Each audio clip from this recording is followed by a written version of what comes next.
Hello everyone, my name is Krishna and today we are going to start our third class of third unit.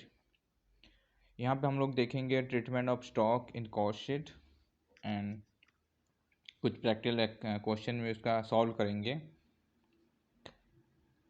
तो मैं पहले start करना चाहता हूँ कि जो लास्ट क्लास में हम लोग एक क्वेश्चन छोड़ गया था उसको पहले हम लोग सॉल्व करेंगे, उसके बाद हम लोग ये कॉन्सेप्ट पे आएंगे। ओके, तो मैं जूम कर देता हूँ। तो लास्ट क्लास में हम लोग क्या पढ़े थे, एक बार मैं आपको एक ब्रीफ समरी दे देता हूँ। लास्ट क्लास में हम लोग पढ़े थे कि कैसे कैलकुलेट करते हैं प्राइम कॉस्ट, फैक्ट्री कॉस्ट और total cost, cost per unit. फिर हम लोग direct material, direct labour, direct expenses उसका भी डेफिनेशन देखे थे।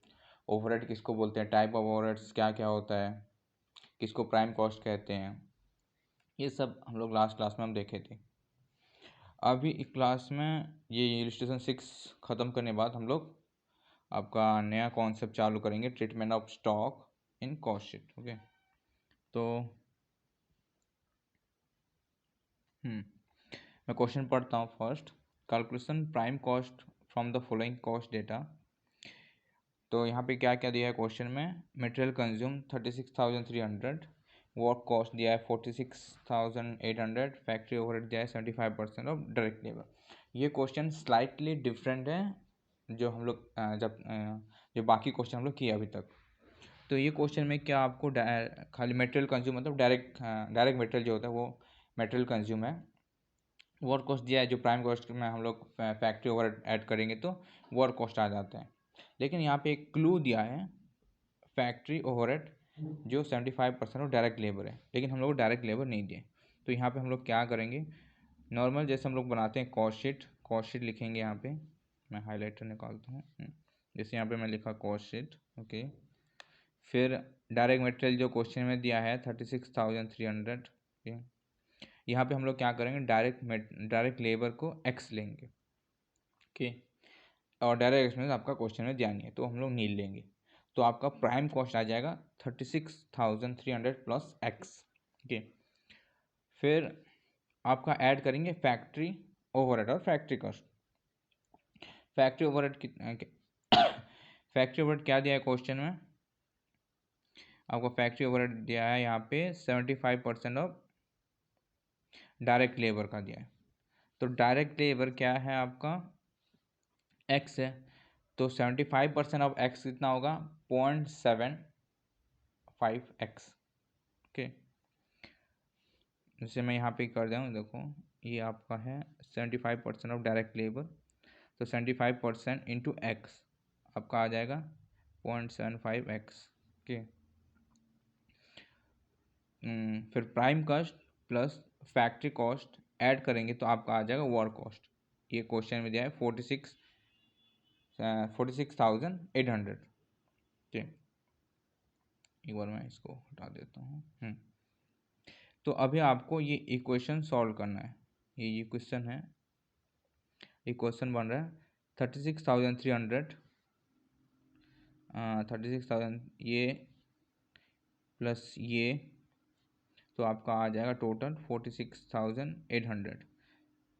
36,000 plus x plus 0.75x equal to 46,800 आपका। अभी क्या करेंगे, जो नंबर में दिया है उसको एक साइड कर देंगे और जो डेसिमल और एक्स दिया है इसको एक साइड कर देंगे तो ईजी होगा कैलकुलेशन करने में। तो x plus 0.75x equal to 46,800 minus 36,300। इसमें आप देख पा रहे होंगे कि जो यहाँ पे ये जो है आपका 36,300 है, ये इधर आ जाएगा तो आपका हो जाएगा माइनस, क्योंकि ये इधर प्लस में है। वाह, तो 36,300 इधर आकर माइनस हो गया, ये माइनस का सिंबल माइनस हो गया। फिर वहाँ पे x plus 0.75x, x plus 0.75x मतलब उसका x का वैल्यू 1 है, यहाँ पे x वैल्यू 1, तो x हम लोग यहाँ इधर है 0.75x और यहाँ पे फुल x है, मतलब एक एज्यूम कर सकते हो। तो दोनों ऐड कर देंगे तो आ जाएगा आपका 1.75x, सॉरी हाँ 1.75x, okay 1.75x equal to 10,500। ये इधर माइनस होके दोनों का, इसका और इसका माइनस करेंगे 10,500 आया। नाउ एक्स का वैल्यू हो जाएगा, एक्स का वैल्यू हो जाएगा 10,500 डिवाइड बाय 1.75, ओके। अभी आप नीचे देख पा रहे होगे इसका वैल्यू है 6,000, कितना है 6,000, ठीक। ये आपका वैल्यू है 6,000, हम लोग जब डिवाइड करेंगे तो क्वेश्चन में क्या बोला है हमको कि प्राइम कॉस्ट क्या है, ओके। हाँ क्वेश्चन वो पूछा है कैलकुलेट द प्राइम कॉस्ट।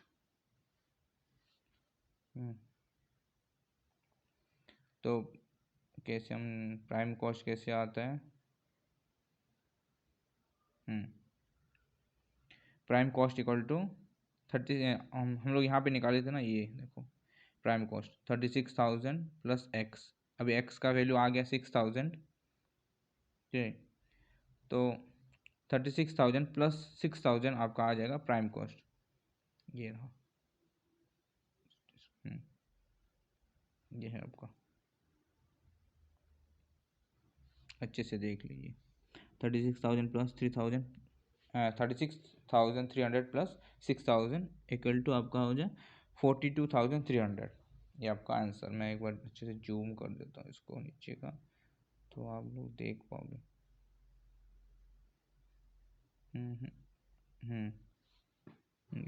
42,300। अभी हम लोग चालू करेंगे नया concept, treatment of stock in cost sheet. पहले आप बताओ कि कितना टाइप का स्टॉक होता है। आपको स्टॉक, इन्वेंट्री भी हम लोग बोलते हैं स्टॉक को, और स्टॉक भी बोल सकते हैं।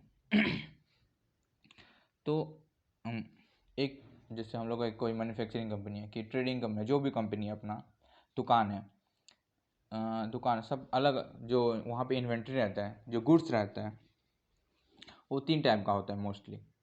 जैसे रॉ मटेरियल, वो भी एक तो आपका इन्वेंट्री है और स्टॉक है। फिर हो गया डब्ल्यू आई पी, जो गुड्स हम लोग मैन्युफैक्चर करते हैं लेकिन उसका आधा बन रहता है, लेकिन उसका फिनिश नहीं हो पाता, ना ही रॉ मटेरियल है, उसको बोलते हैं हम लोग वर्किंग प्रोग्रेस, ठीक। और एक तो है फिनिश गुड्स, जो हम लोग डायरेक्टली उसको यूज कर सकते हैं। तो यहाँ पे क्या लिखा है, stock require special treatment while preparing a cost sheet. Stock में भी raw material, work in progress and finish goods. जैसे मैं आपको लोग को बोला अभी, इन्वेंट्री और स्टॉक 3 टाइप का आता है, raw material, work in progress and finish goods. उसका अभी कॉस्ट शीट में कैसे कैसे ट्रीटमेंट होता है, ठीक। अभी हम लोग देखेंगे पहले रॉ मटेरियल कैसे ट्रीटमेंट होता है। If opening stock of raw material, purchase of raw material and closing stock of raw material are given, then with, with the help of following, raw material consumed can be calculated. Stock of raw material जो यहाँ पे दिया है, इसको हम लोग अलग ही treatment होता है कॉस्ट शीट में। पहले स्टार्टिंग में हम लोग क्या, रॉ मटेरियल कंज्यूम और रॉ डायरेक्ट मटेरियल दे देता था, वो कैलकुलेटेड हो क्या आता था। लेकिन अभी क्या होगा, जो ओपनिंग रॉ मटेरियल होगा, फिर परचेस जो किए होंगे रॉ मटेरियल, और जो क्लोजिंग स्टॉक बच गया होगा रॉ मटेरियल का, उसको हम लोग कैलकुलेट करके रॉ मटेरियल कंज्यूम निकालेंगे। वो रॉ मटेरियल कंज्यूम से आपका हो जाएगा डायरेक्ट मटेरियल में आ जाएगा, ओके। तो इसका परफॉर्मा यहाँ पे दिया है, आप लोग देख सकते हो। मैं इसको जैसे दिखा देता हूँ आपको। तो फर्स्ट हम लोग लेंगे opening stock of raw material, ठीक। फिर जो हम लोग परचेस किए होंगे ड्यूरिंग द ईयर, उसको हम लोग ऐड कर देंगे, ठीक। फिर closing stock of raw material को हम लोग माइनस कर देंगे, जो बच गया होगा इस साल का रॉ मटेरियल उसको माइनस कर देंगे, उससे आ जाएगा। और कुछ भी, और एक यहाँ पे एक नया चीज़ है, आप देख सकते हो, जैसे material lost and stolen. Suppose कुछ मटेरियल आपके पास है, वो कुछ लॉस्ट हो गया, जैसे सामान लाते हैं, जैसे ट्रैक्टर में हम लोग कुछ सामान लाते हैं, कि ट्रक में सामान लाते हैं, रॉ मटेरियल लाते हैं, तो वो क्या होता है, जैसे रास्ते में गिर जाता है, कहीं पे लीकेज हो जाएगा, कुछ लिक्विड होगा, तो तो वो क्या होगा, स्टोलन हो गया, लॉस्ट हो गया, उसको हम लोग माइनस कर देंगे क्योंकि हम लोग के पास आया नहीं रॉ मटेरियल, तो उसको हम लोग माइनस कर देंगे, उसको ऐड ही नहीं करेंगे। तो आपका ये इसको भी माइनस कर देंगे। फिर आ जाएगा पहले, हाँ माइनस करके आपका आ जाएगा cost of raw material consume, ये आपका डायरेक्ट नीचे। ईजी है।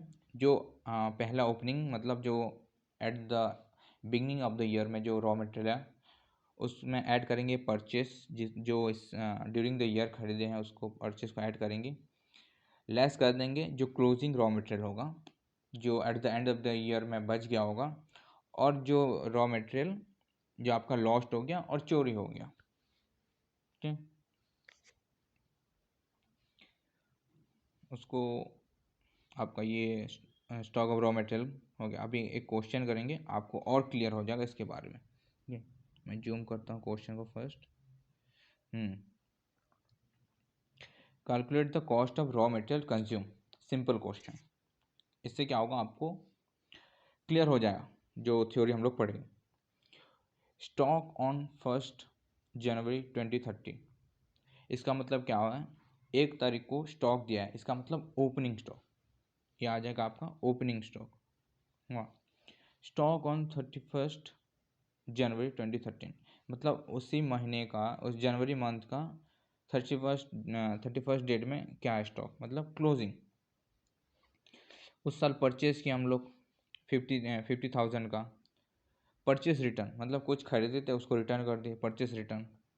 लॉस इन स्टोर, कुछ रॉ मटेरियल लिए थे वो स्टोर में लॉस हो गया। इन द सेंस क्या होता है, कभी कभी हम लोग चूहा खा जाता है, सोच लो कोई दीमक लग गया, उसको फेंक देंगे तो वो ख़राब हो गया, लॉस्ट इन स्टोर हो गया आपका 2000 है। And stolen from the store, और कुछ स्टॉक वो चुरा लिया 1000 रुपये का। चलो अभी हम लोग उसका क्वेश्चन देखेंगे क्या है कैसे उसको सॉल्व करेंगे अभी।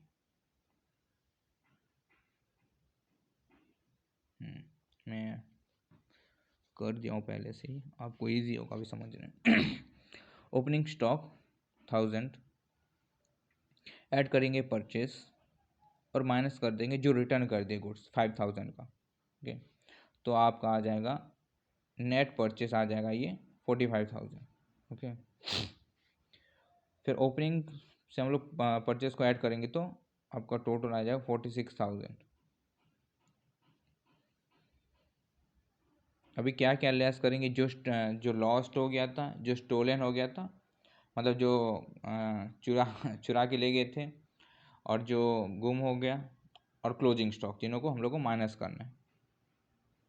यहाँ पे दिया है closing stock 5000, lost in store, और आपका स्टोलन जो चोरी हो गया और जो ख़राब हो गया, इसका टोटल आएगा आपका 3500। तो 46,000 माइनस 3,500 आपका आ जाएगा 42,500 मटेरियल कंज्यूम। अभी हम लोग मूव करेंगे क्वेश्चन 8। क्वेश्चन 8 सेम क्वेश्चन है, क्वेश्चन नंबर 7। मैं एक बार क्वेश्चन पढ़ता हूँ, जो कन्फ्यूजन लगेगा पॉइंट मैं आपके साथ डिस्कस करूँगा, और आपको क्या करना है, ये क्वेश्चन खुद घर में सॉल्व करके उसका पिक्चर व्हाट्सएप ग्रुप में सेंड कर देना है। ओके, तो illustration 8, compute the manufacturing overhead from the following information. तो आपको क्या यहाँ पे ढूंढना है, manufacturing overhead. Opening stock of raw material 10,000, purchase 50,000, expenses on purchase 2000, direct wages 22,000, closing stock of raw material 14,000, manufacturing cost 1,60,000। Okay, तो opening stock दिया है, परचेस दिया है, तो आपका क्या आ जाएगा, opening stock plus purchase minus closing stock आपका आ जाएगा रॉ मटेरियल कंज्यूम। मैं आपको एक बार इससे करता हूँ, opening stock plus purchase minus just second guys, हाँ वो समझ, opening stock of raw material plus purchase करेंगे और एक्सपेंसेस ऑन परचेज मतलब आप सामान ला रहे हैं, उसमें कुछ रिक्शा लग रहा है कि ट्रैक्टर लग रहा है उसको ट्रांसपोर्ट करने के लिए, तो उसका एक्सपेंसेस क्या होगा, हम लोग परचेस में ऐड कर देंगे। तो purchase plus expenses on purchase 50,000 plus 2,000 52,000 आपका आ जाएगा, ये आ जाएगा टोटल परचेस में। तो ओपनिंग 10,000 प्लस टोटल परचेज आपका 52,000, 50,000 प्लस 2,000, क्योंकि ये एक्सपेंसेस जो परचेस है परचेस के ऊपर लगा है तो ये आपका परचेस में ऐड होगा। तो और उससे माइनस कर देंगे 14,000 आपका आ जाएगा रॉ मटेरियल कंज्यूम। ओके, फिर उसमें हम लोग डायरेक्ट एक्सपेंसेस डायरेक्ट वेजेस को ऐड कर देंगे, तो आपका आ जाएगा प्राइम कॉस्ट। ओके, ये आपका direct expenses sorry direct wages है 22,000, उसको ऐड करेंगे तो आपका प्राइम कॉस्ट आएगा। प्राइम कॉस्ट में हम लोग फैक्ट्री ओवरहेड को ऐड करते हैं, तो आपका आ जाता है manufacturing cost. Okay, factory overhead को ऐड करेंगे तो मैन्युफैक्चरिंग कॉस्ट और वर्क कॉस्ट। तो प्राइम कॉस्ट आ जाएगा डायरेक्ट आपका opening stock plus purchase plus expense on purchase minus, इसको माइनस करेंगे हाँ -14,000। हाँ, तो आपका डायरेक्ट मटेरियल कंज्यूम, उसमें फिर ऐड करेंगे डायरेक्ट वेजेस के, ये आपका माइनस होगा, सॉरी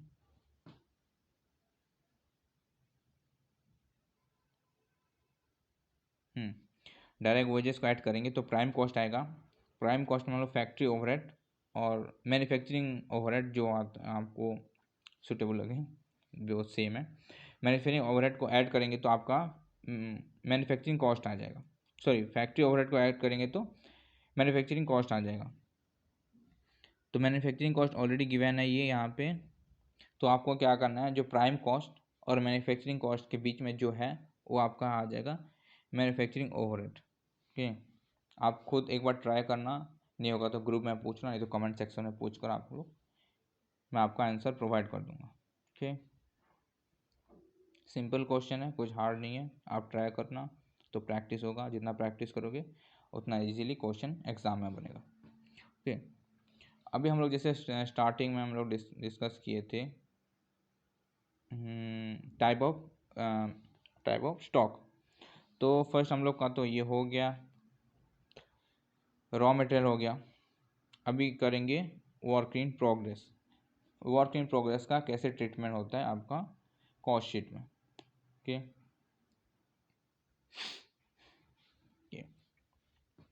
तो stock of work in progress.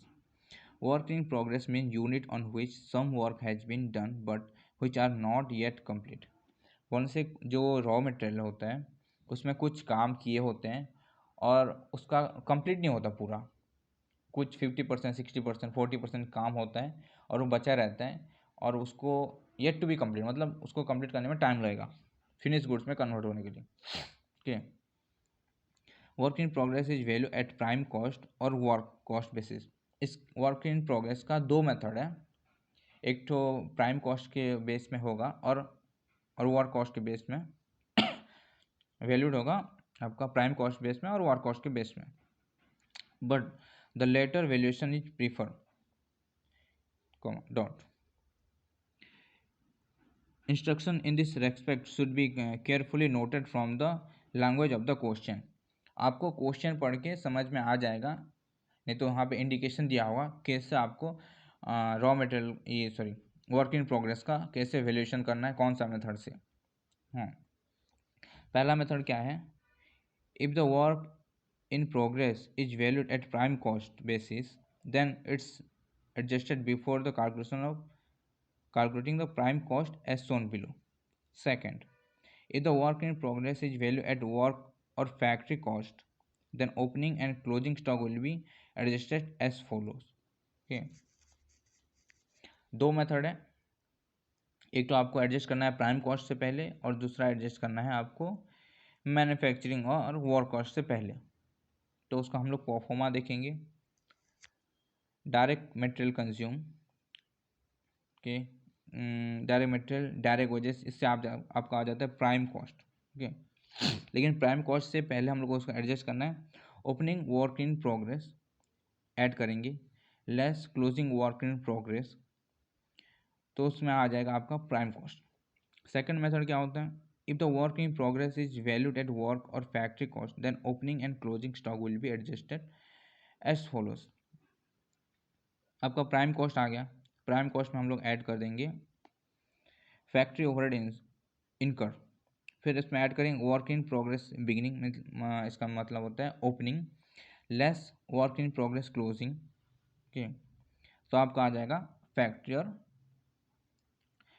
और मैन्युफैक्चरिंग ओवरहेड, ओके।